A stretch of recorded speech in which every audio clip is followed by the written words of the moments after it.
Bom dia, bem-vindos a mais uma aula, né? Estamos iniciando a semana, hoje segunda-feira, e no nosso horário nós temos as disciplinas de matemática e história.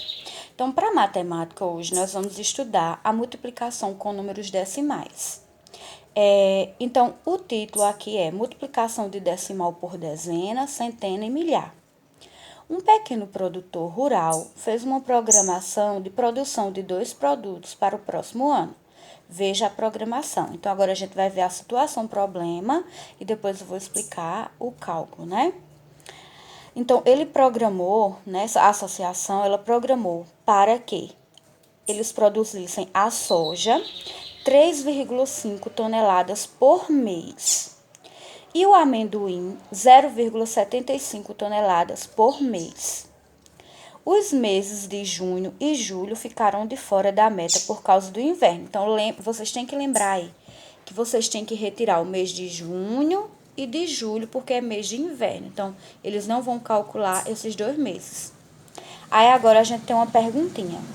As metas indicadas por essa associação de produtores são referentes a quantos meses do próximo ano? Então, você já viu, eles já deram a dica que eles tiraram o mês de junho e julho. Então, você vai ver quantos meses eles programaram, né, para fazer essa produção da soja e do amendoim.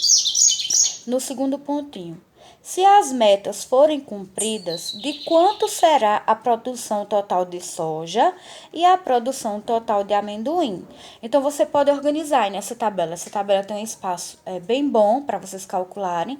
Então, vocês podem colocar soja, fazer o cálculo da soja, de acordo com a quantidade de meses que vocês já vão ter colocado no primeiro pontinho.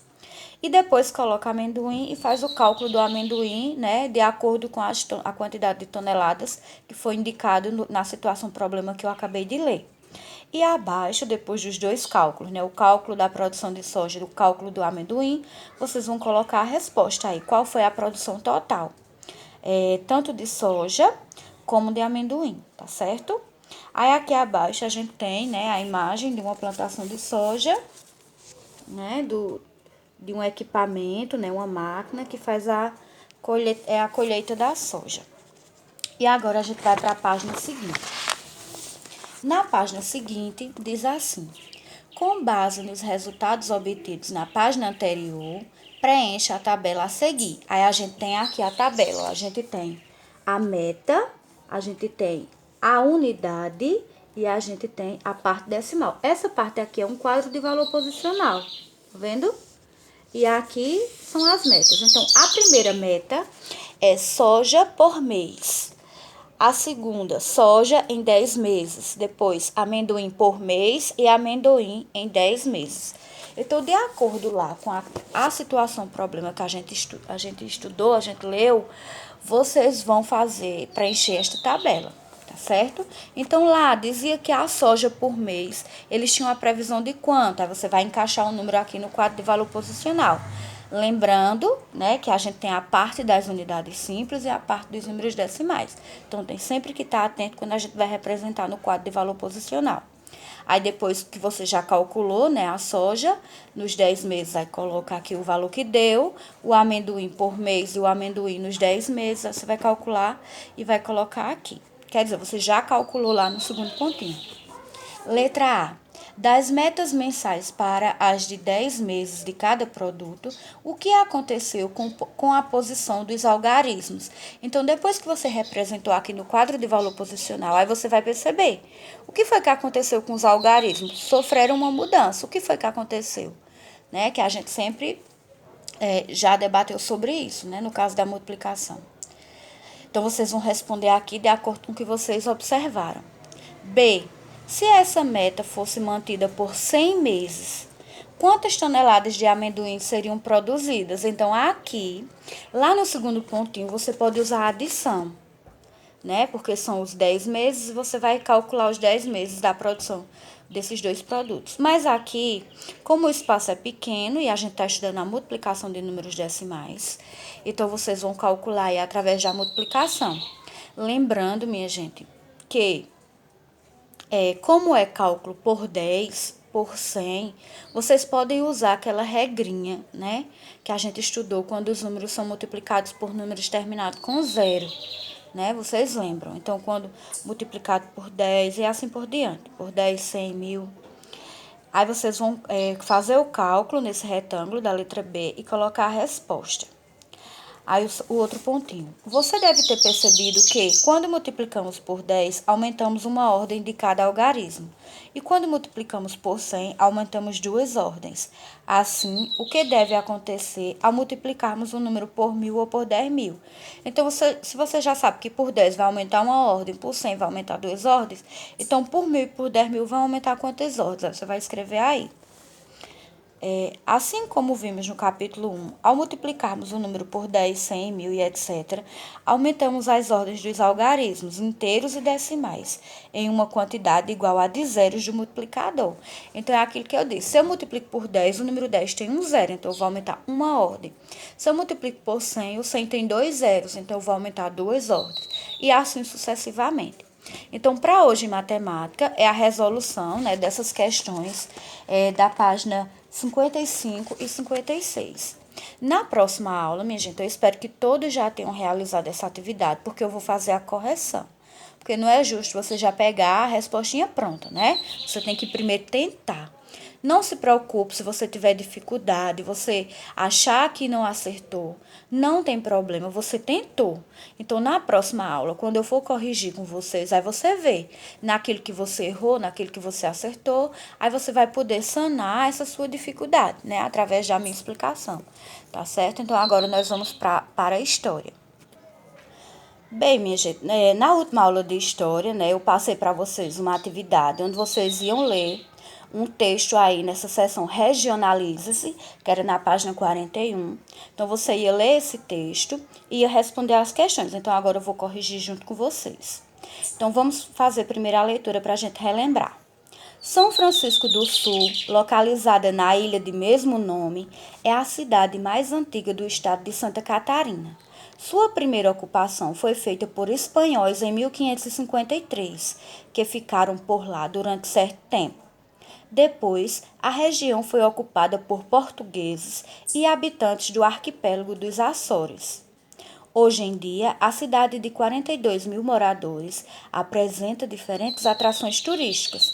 Além de praticarem esportes radicais, os turistas costumam visitar o mercado público municipal e andar pelas ruas da Baía de Babitonga, onde podem fotografar casinhas antigas.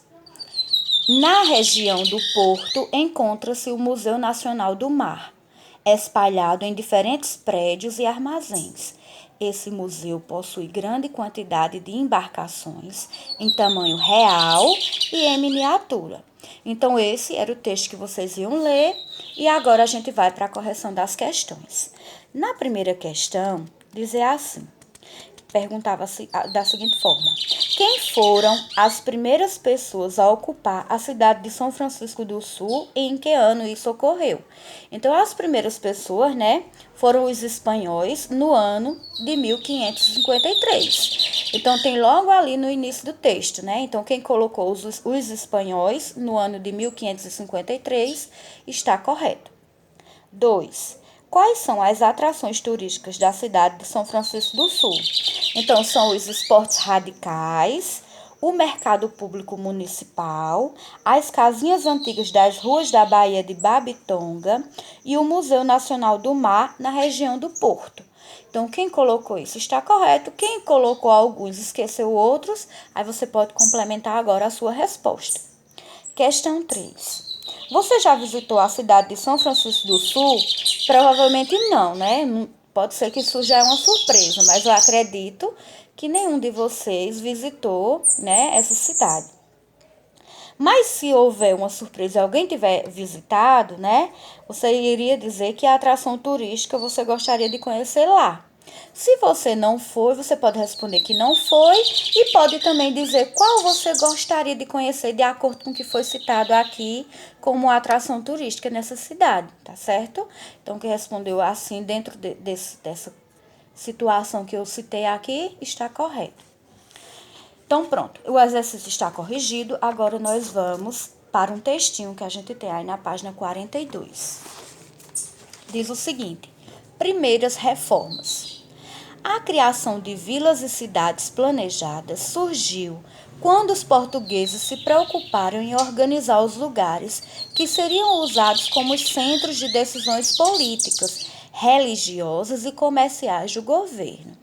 Então, as primeiras vilas, elas surgiram a partir da necessidade que os portugueses sentiram de se organizar, porque eles iam passar ali longos períodos. Então, eles precisavam de lugares organizados, né, de construções organizadas, para que eles pudessem se reunir e tomar as decisões importantes.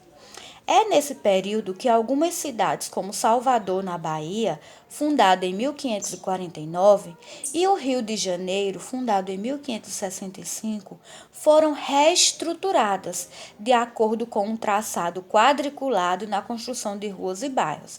Então, elas foram reestruturadas. A estrutura da cidade ela foi reorganizada. Então, eles formavam as vilas, né, e as cidades num formato quadrado, né, que eles organizavam, um traçado quadriculado. Aí aqui abaixo, ao lado, né, a gente tem aí traçado, é desenho ou planta de uma área.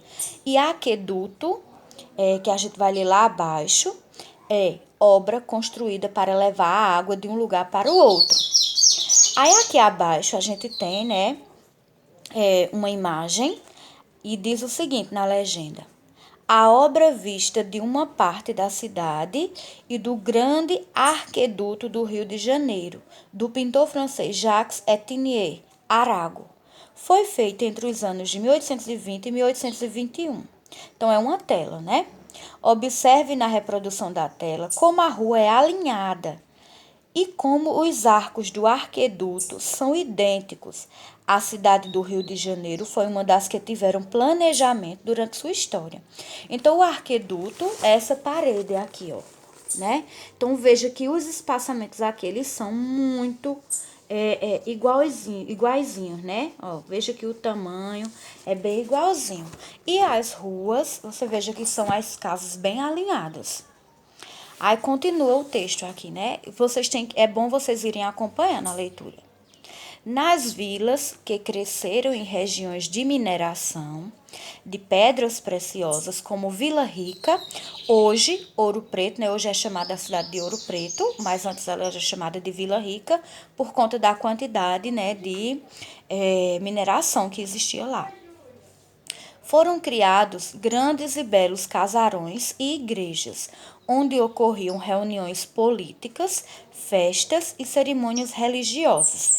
Aí, aqui ao lado, né, a gente tem a foto, né, a cidade de Ouro Preto hoje. Aí diz o seguinte na legenda: a maioria das cidades brasileiras foi criada sem planejamento de ruas e construções.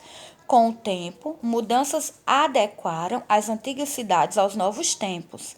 Na imagem, a cidade de Ouro Preto, em Minas Gerais. Então, a gente tem aqui a imagem. Então, a gente já estudou, né, sobre a origem de algumas cidades. E a gente já viu que a maioria das cidades elas foram construídas sem planejamento. Uma que a gente estudou que foi construída com planejamento é Brasília. A gente já estudou sobre isso, né? Que teve todo um plano, né? Tiveram muitas pessoas envolvidas na criação de Brasília, né? Na construção da cidade. Mas a grande maioria foi construída sem planejamento.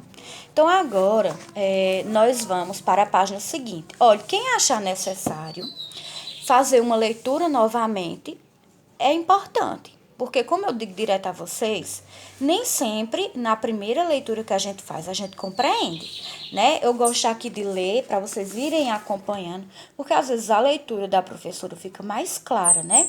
Mas vocês podem ler quantas vezes vocês acharem necessário, tá certo? É até muito bom isso, essa prática, né? De ler várias vezes.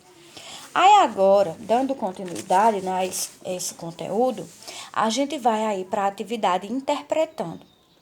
E ela diz o seguinte: a cidade de São Paulo, ela foi fundada em 1554. Como outras cidades brasileiras, São Paulo passou por mudanças ao longo do tempo. Até porque vão surgindo novas necessidades, né? Vai se modernizando. Então, ela passou por muitas mudanças ao longo do tempo. Aí diz o seguinte: Leia o texto que trata dessas modificações. Então, a gente vai ler agora. Com o passar dos anos, os moradores da região começaram a produzir farinhas e a criar gado em quantidade suficiente para comercializar, para vender, né? Vendiam também índios aprisionados como escravos, que isso a gente já estudou, que escravos não eram só os africanos, houve uma época que os índios também eram escravizados, né? A gente já estudou sobre isso. A vila passou a centralizar as atividades comerciais da região. A Vila de São Paulo, né, que antes era vila. A população aumentou dentro e fora dos muros. Passaram-se aproximadamente 150 anos. Os povoados em torno da vila começaram a ser considerados bairros. Então, a vila de São Paulo, né, ela era cercada por muros.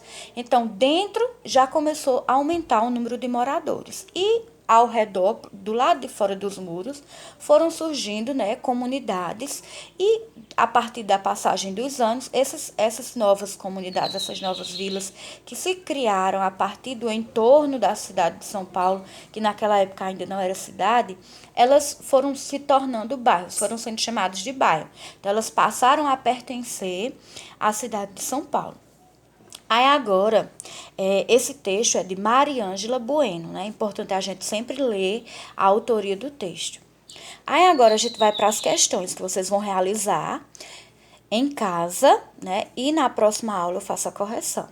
Diz o seguinte: segundo o texto, o que os moradores de São Paulo comercializavam no passado?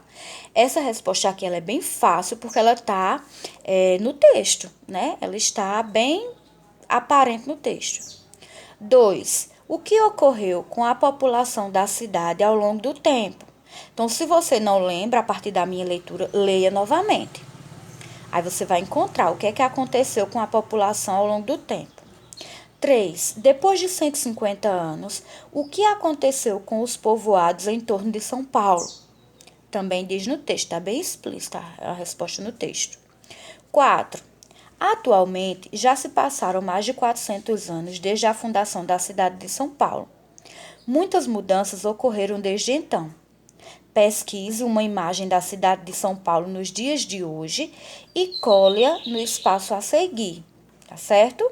Então, essa é a tarefinha de hoje, a questão do 1 ao 4. Se você, minha gente, tiverem dificuldade em imprimir, né, uma imagem da cidade de São Paulo, você pode visualizar no seu computador, no seu telefone e fazer o desenho. A sua maneira, não tem problema, minha gente. Como eu digo direto e vou repetir, o importante é a intenção em fazer a atividade. Não importa a estratégia que você usa para realizar, os meios que você usa para realizar. O importante é você ter a responsabilidade de cumprir com as tarefinhas, tá certo? Eu estou com uma tabela marcando quem está realizando todas as tarefinhas na semana. Então, tem a semana que vai da data tanta a data tanta. Aí eu estou vendo quem foi que realizou. Aí eu vou lá e marco quais os alunos realizaram. Então, não vamos acumular, porque nós não estamos de férias, né? Infelizmente, não são férias. A gente tem os nossos compromissos para cumprir. Então, vocês vão fazer as atividades conforme a possibilidade de vocês, mas não deixem de realizar. Então, quem não tiver como imprimir ou como recortar de uma revista, seja lá a dificuldade que você tiver, não deixe de fazer, faça da sua maneira, tá certo? Então, isso é muito importante, realizar, é a intenção, é a responsabilidade, tá certo? Então, por hoje é só isso. Um beijo em vocês e até a próxima aula.